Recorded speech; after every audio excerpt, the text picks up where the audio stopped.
Good, y'all? It's your boy Jay back at it again. Today we got the problem with American education by second thought. Y'all know what the deal is, man. Follow me on both Jays here and Jays here. Get tapped on my socials. And without further ado, let's get right into it. Turn that beat By on Curiosity right Stream. Get free access to Nebula, the streaming platform built by all your favorite YouTubers, when you sign up for Curiosity Stream at the link below.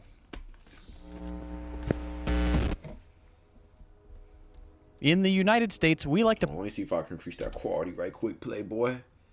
You know I'm saying, get that nice, and you know we gotta watch the vids be crispy. pride ourselves on being the best at things. We spend more money than any other nation on our military, healthcare, and education. Unfortunately, simply throwing money at things doesn't make you the best at them. Our military, despite having the budget of the next 10 biggest spenders combined, is tremendously wasteful and is constantly used as a destabilizing force in regions we wish to dominate or exploit.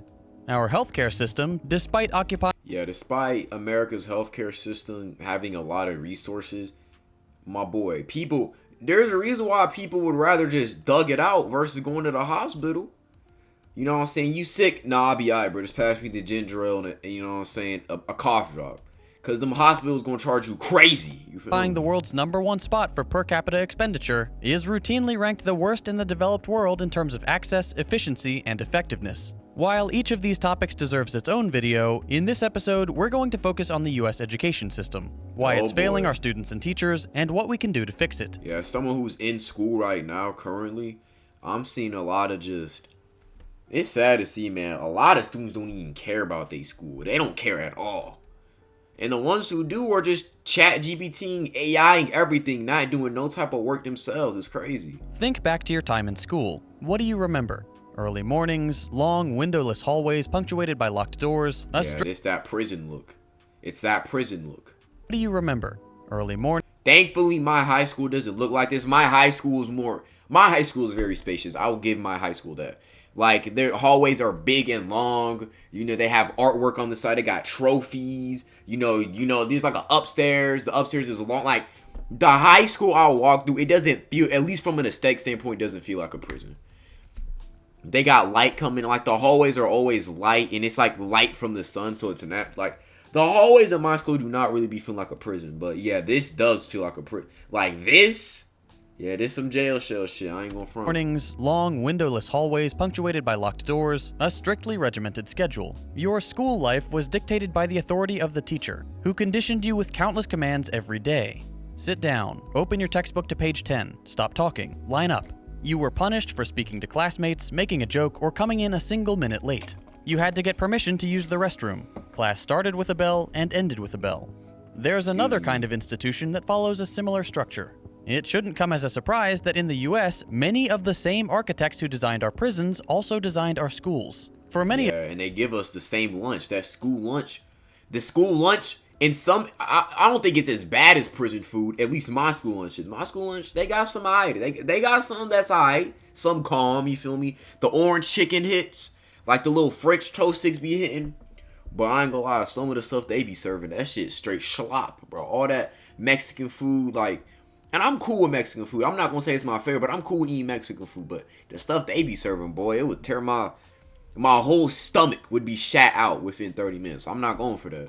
You feel me? many of us, school is an unpleasant memory. Sure, most of us had fun with friends we made in class, but that fun was exclusively outside of school hours. Odds are the memory of your education itself is pretty negative. My school, it's alright. I'll probably give it a cool everything. No, I'm not thinking about everything. Elementary school is lit. I ain't gonna lie. Elementary school is at least an 8, bro.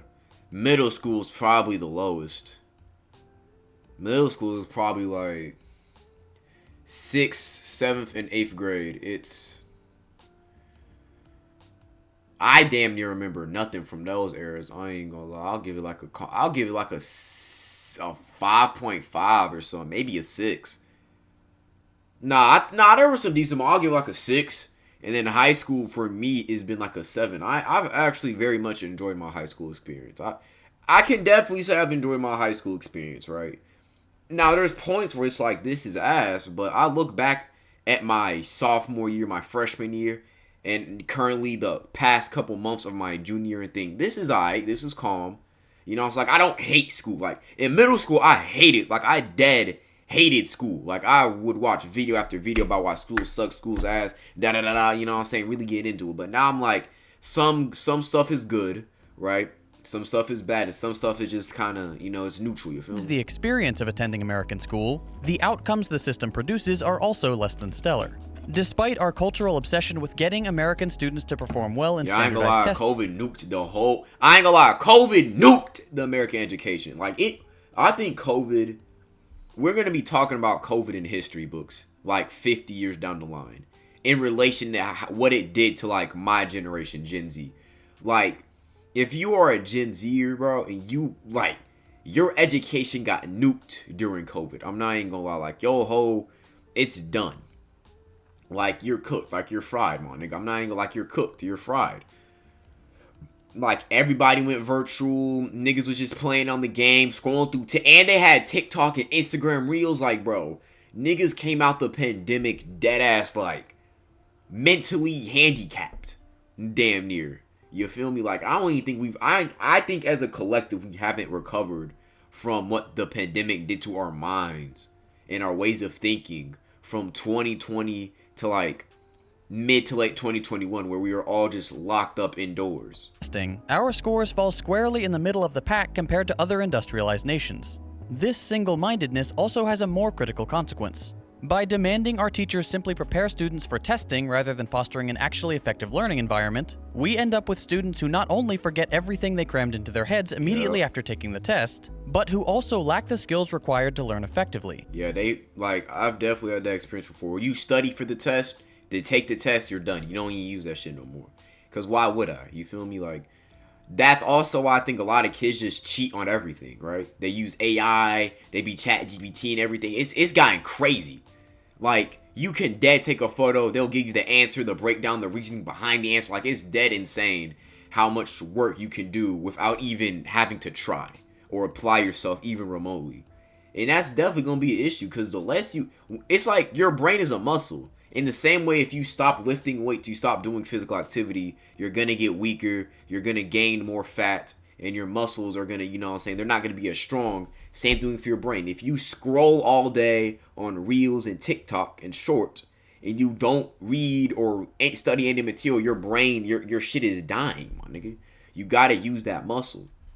And I feel like the thing is, when you're just preparing students for tests and exams, and grades are what matters, the GPA, class rank, all that, you're preparing these kids to just take tests, exams, tests, more exams. What happens is that these kids take these tests, a lot of them ace them, they do good on them, but they forget it, right? If they're just focused on the grades and not actually learning the material, a lot of these kids are just gonna cheat on everything, right? And that's not to say every kid, obviously. Like, there's obviously exceptions to this rule. There's schools that genuinely teach their subjects fairly good, right? It definitely depends on the structure of the school, how much funding the school receives, the teacher you get, the overall environment definitely matters on how effectively you're able to learn the subject. But I feel like a lot of kids, especially nowadays, they don't even care about school for real. The students aren't the only ones suffering. The U.S. has exceptionally high teacher turnover due to low pay. Teachers nowadays is quitting crazy. Like, one of my dad's friends, you know what I'm saying? He quit education, like, he quit school in like like a year or two ago, because he said them kids was acting crazy. Like, my cousin, right? One of my cousins works as a coach, right? He coaches at a school. It's a middle school. He says that these kids been acting crazy. Like, they don't care about school. All they care about is getting to the house, the house and all that, and putting that drip on, just outdressing everybody instead of actually learning. And long hours, and compounding the problem, a teacher shortage. So, to sum up the problem, our students are unhappy, perform poorly, and don't gain the critical skills they need. And our teachers are unhappy, overworked, and we don't have enough of them to meet a growing need. Definitely. I think the no phones policy also did that too. Like, teachers already had enough on their plate when it comes to teaching students, monitoring student activity, making sure they behave well, like, take your hoodie off, do this, Because I feel like a lot of teachers, they have to enforce rules that they probably don't agree with. Like, most of the teachers, I'd wager, at my school do not care about, they don't like the no phones policy because it puts more on their plate. Now they gotta actually tell students to get off their phone. Not because it's their classroom, but because it's a law in my state. It's a law in Texas that you can't be on your phones from 9 to 4, which is stupid. Because it makes, like, if you're drawing an art, you need to pull up a reference photo, and it's not on, like, the computer. It's like a photo you took. You can't do that. You gotta go to a printer, print it out. It makes it more difficult. It makes just communication more difficult. And the thing is, it's not going to stop students from scrolling or being distracted. If the student brings their own personal laptop, they can just scroll on there. They can watch videos on there. The students will sometimes just sneak their phone under the desk. They'll still have, like, especially if you have long hair like I do, you can just listen to music, put an AirPod in, and they won't see it, right? They won't see it. They're still going to scroll. They're going to still be distracted. They're still going to be talking. So the whole no phones rule, I get what it was intended for. I get that it's intended to help students concentrate, to focus, to lock in. But the kids who are already focused and locked in were already not going to be on their phones to begin with. Like, the kids who actually, like, even if you could use your phone to school, they're not going to be on them like that because they're just going to get their work done first, right? The kids who are still going to mess around and, horseplay in the classroom, they're still going to do that. They're just going to be more sneaky about it or find an alternative means. They're not just going to automatically go from 2.1 GPA to like a 4.0 just because you took away their phones. It has to be up here. It has to be internal. The country depends on its young people, those who will grow up and take the reins from the previous generations. So why are we failing them so badly? Before we get into some potential solutions, we need to understand the three main problems plaguing the American education system. These three problems are the system's outdated... I got eye boogers in my shit? The fuck? I got eye boogers? I'm looking crusty? Nah, its underfunding, and its privatization. Yeah, American schools are definitely underfunded, bro. Thankfully, I've always been able to go to good schools, right? With teachers, the proper resources, the proper programs to ensure that I get the best education experience. But a lot of kids are not fortunate. A lot of these kids is going to schools that are receiving barely any funding. And that not only affects the materials and the programs they have access to, but that also affects how well the teachers teach. Because some of these teachers don't even try. And you could say, oh, they need to try to help these kids. But it's like a lot of these teachers are making damn near pennies, money.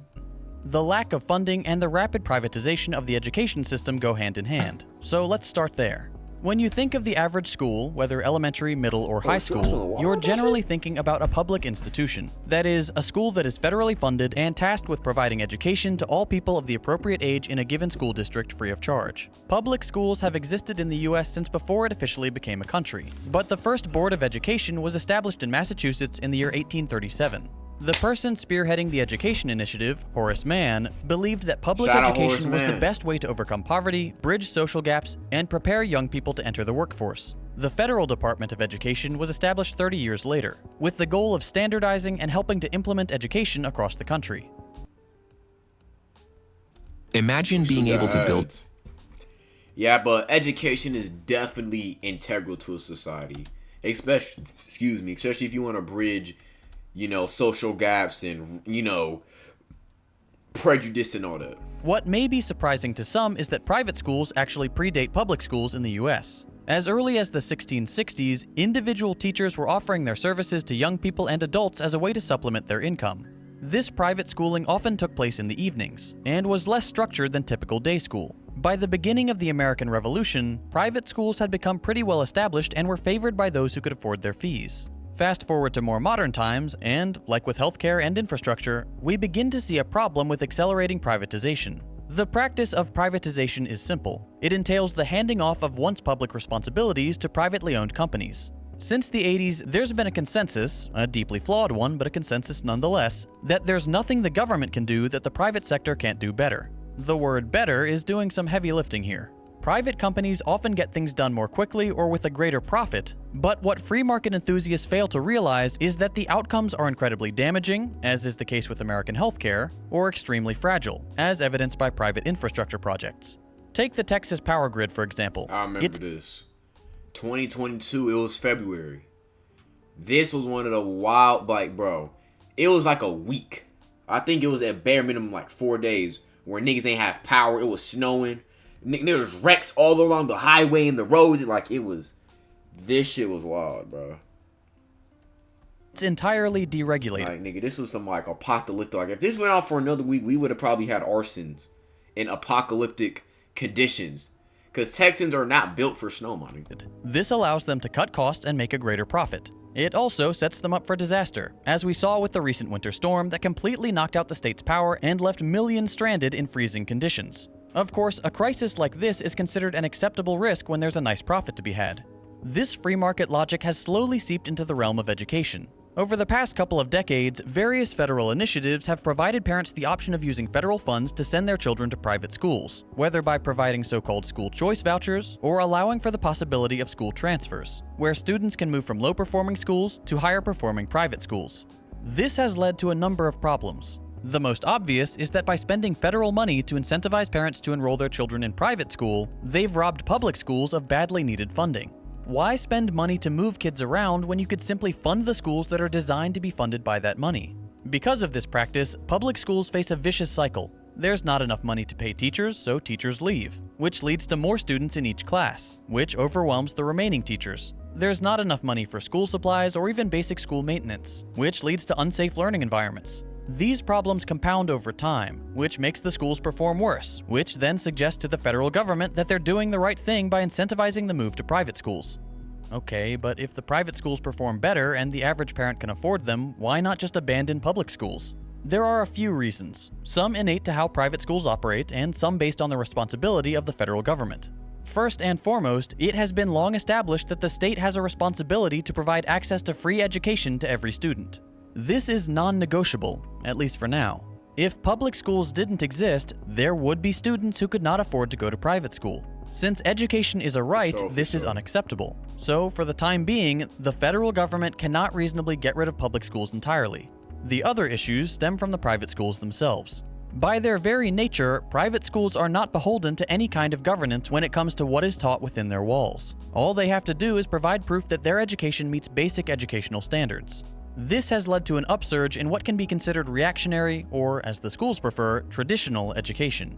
What this means in essence is that most private schools skew intensely religious, conservative, and insular.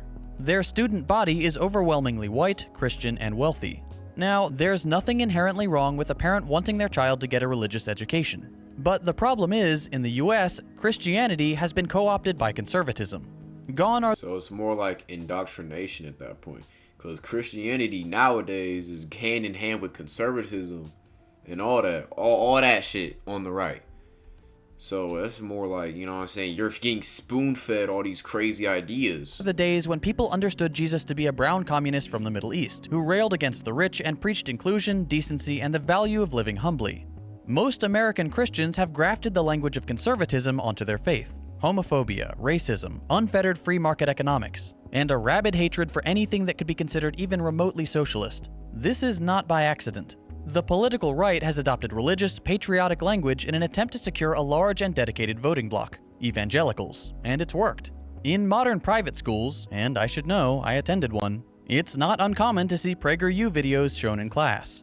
It's not uncommon to see economics classes that espouse the suicidal free market ideology of Friedman and Rand. History classes portray the US as the good guy in every conflict. Crazy. Like, there's no way, like, I don't know how you're gonna portray America as the good guy when we expanded westward, right? I was in A-Push this morning. They talked about how there was an entire, like, I think it was in North and South Dakota, somewhere in that area, where we deadass massacred like 200 native Indians because they were handing over their weapons. One guy was deaf, couldn't hear the shit. So they tried to wrestle him, and then American shoulder fired, and they just kept going from there. Like, it is wild. Including those where we were clearly in the wrong. Today's supposedly Christian education would not be recognized as such by the Jesus of the Bible. Instead, it's a new religion, the religion of free market conservatism. It shouldn't come as a surprise that those in power are doing their best to get more students enrolled in private school. Indoctrinating them into the cult of capitalism while they're young is the only way they can produce more pro-corporate voters. Heck, judging by what we've seen recently, it wouldn't come as a surprise to see public schools go the same way. The previous administration even suggested the creation of a commission for patriotic education, a slate— Yeah, I'm not doing that shit. Skipping all the assignments. Nigga, patriotic education, nigga, I'm dropping out. Yo, I ain't doing that shit. We ain't doing none of that, boy. On everything, nah. Patriotic education. So propaganda, okay, all right. Of pro-America, capitalist, imperialist propaganda. This disturbing trend towards privatization and capitalist indoctrination aside, what's perhaps the bigger problem with American education is the fact that the entire system is simply outdated. Remember the Massachusetts School Board? The one established in 1837? Well, that's when the standards for education were established. The stated goal was to educate young people. But if you take a look at how the problem is that method doesn't work anymore. School was and is Or structured, it's not effective as it could be. It becomes more clear what education was actually for. Like it is today, the school day was strictly regimented. Teachers expected absolute obedience. The bell instructed students when the day began and Yeah, because that's when we were industrializing. And in the Industrial Revolution, you needed to work, be trained to just streamline production. Right? You had to train to be a soldier, train to be a factory worker. But the world of the mid to late 1800s is not the same world of the 2000s and 2020s. It's not even remotely close. You feel me? ended, and punishment was doled out for any perceived non-compliance. If the students retained some basic arithmetic, great. But the real goal was to produce obedient, servile workers for the factories of the Industrial Revolution. Exactly. Step onto a factory floor and what's expected? Obedience, focus, the ability to follow instructions for hours on end. The day even began and ended with a bell. School was then and remains today an instrument to instill discipline, to mass-produce agreeable little cogs for the industrial machine. The standardization of schooling ensured these cogs were nice and uniform, easily replaceable and expendable. Today, nearly 2 centuries later, factory labor is no longer the prime driver of the economy. Companies still need workers, but they demand a new set of skills. Young people entering the workforce are expected to be able to be flexible, creative, and on call at unreasonable hours. Even from a capitalist perspective, modern-day schooling does not adequately prepare our students for the real world. Of course, preparing students for a lifetime of servitude should not be the goal of a good education. Let's examine the main issues in regards to outdatedness. Which of these 2 hypothetical classes sounds more applicable to real life? Latin or home economics? Guess which one is more commonly taught. Nigga, Latin. Wait, no, Latin. No, I thought he was talking about like Latin America, like Spanish. No, who the fuck speaks Latin, nigga? If the goal of school is to prepare kids for the real world as we're meant to believe, we are doing our students a great disservice. No, economics. Why don't home economics? If that's what I think it is, like how to pay a mortgage, how to shop for houses, then yeah, that's more valuable. we teach home economics classes? Why don't we teach high schoolers how to file taxes? What about useful things like basic first aid? We simply don't teach applicable skills. No, I did learn how to do CPR in biology class. I ain't gonna lie. The fact that, but that might just because I have a fantastic teacher. Shout out to my freshman biology teacher. School curriculum just hasn't kept pace with advancements in modern technology. Basic computer classes are offered as electives, if at all. Even less common are video production, digital art, coding, web design, 3D modeling, and countless other modern skills. We're letting students down when we don't. Yep, that's the exported video. My fault. Like intellectual meathead. Yep, that's your boy. Your boy grinding out here, boy. My fault for the audience watching this. That might have been a crazy interruption, but we keep going. Acquaint them with modern tools. As a personal anecdote, I have a younger sister who's shown a proclivity for drawing. Her school's art class, while led by a good teacher, doesn't even mention new digital techniques. Since I work creatively for a living, I took the liberty of teaching her a bit about digital art and apps like Procreate. Her skills have improved more in the last 2 months than in the previous 2 years. And I'm no artist. I just told her about the app and suggested she watch some YouTube videos. Imagine if public schools had the funding for even a handful of art tablets or iPads. Kids could come out of middle school with skills they could translate into a rewarding career or hobby by the time they graduated from high school or college.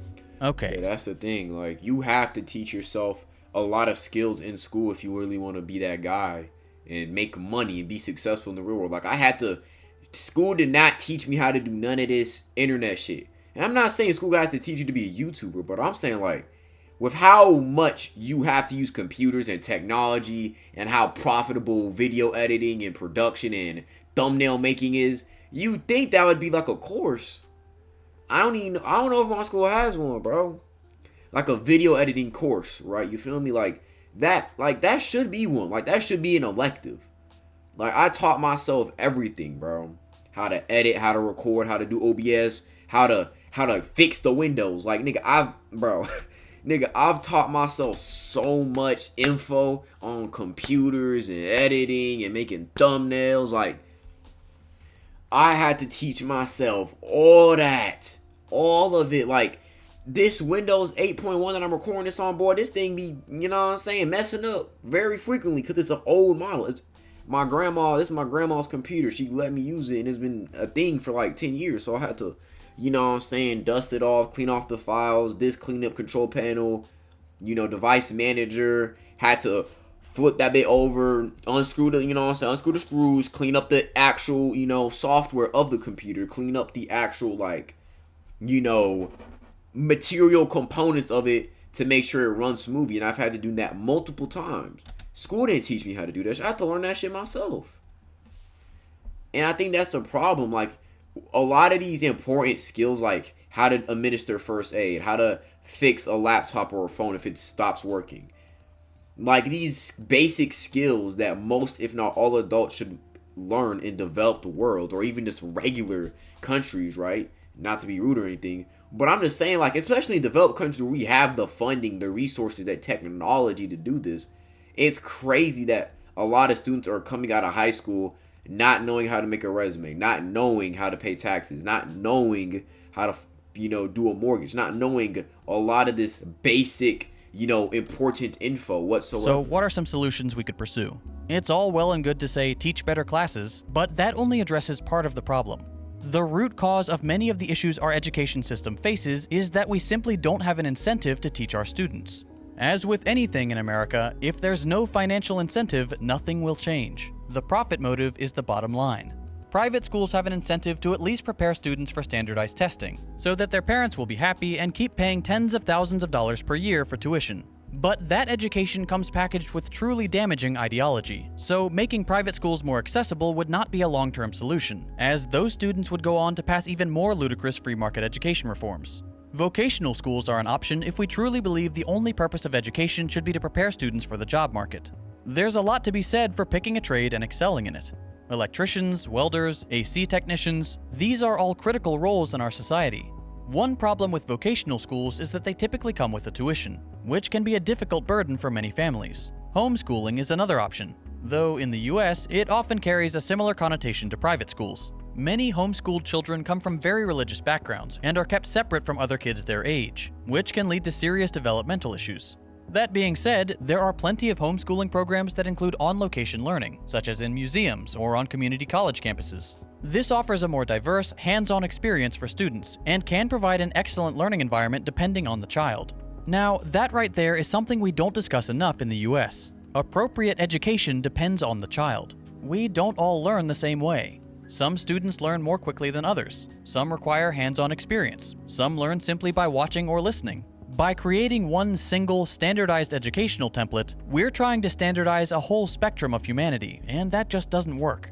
There are some types of education, such as those found in Montessori schools, that try to foster a more diverse learning environment, allowing students to learn at different paces and having students who grasp subjects more quickly work with those who are struggling. This allows more room for personal growth, but also fosters empathy and interpersonal skills. The jury is still out on whether Montessori schools are strictly better than more traditional education, but some studies seem to say pretty conclusively that their students fare better than those in standard schools.